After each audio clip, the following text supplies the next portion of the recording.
আসসালামু আলাইকুম। যে আপুদের ডায়েট করা অবস্থায় বেশি বেশি ক্ষুধা লাগে, সে আপুদের জন্য আপনি যদি এইভাবে খান তাহলে আপনার ক্ষুধা লাগবে না। এটা হচ্ছে ব্ল্যাক তিতো কফি বানাইতেছি, দেখেন কিভাবে বানাই। এখানে হলো লেবুর খোসা, মানে রস আমি আগে থেকে বের করে নিয়ে শুধু খোসাটা রেখে দিছি। এই লেবুর খোসা এখানে অ্যাড করবেন, তারপরে দিবেন এই ডালচিনি আর কিছু আদা কুচি। আমি এর আগের ভিডিওয় এগুলো সব পাউডার দিছিলাম। যাদের কাছে পাউডার থাকবে না তারা এভাবে দিতে পারেন, দিয়ে বানাইতে পারেন।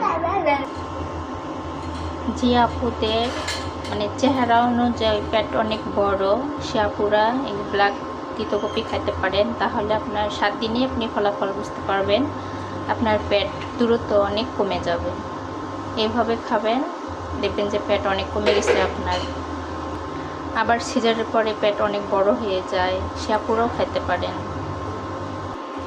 যে আপুরা ওজন কমাতে চাইতেছেন সে আপুদেরকে বলতেছি, এরকম ব্ল্যাক তিতো কফি খাবেন, এর পাশাপাশি অর্গানিক ডায়েট কফি খাবেন, তাহলে আপনি 1 মাসে 6 কেজি ওজন কমাইতে পারবেন। এইরকম চুলার আঁচ বন্ধ করিয়া তারপর ব্ল্যাক কফি দিতে হবে।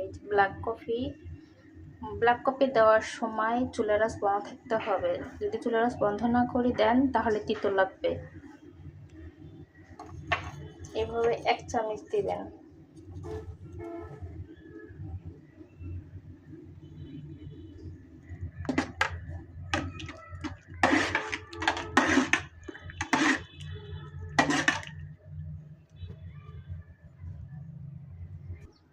এই হচ্ছে আমার ব্ল্যাক তিতো কফি রেডি। আল্লাহ হাফেজ।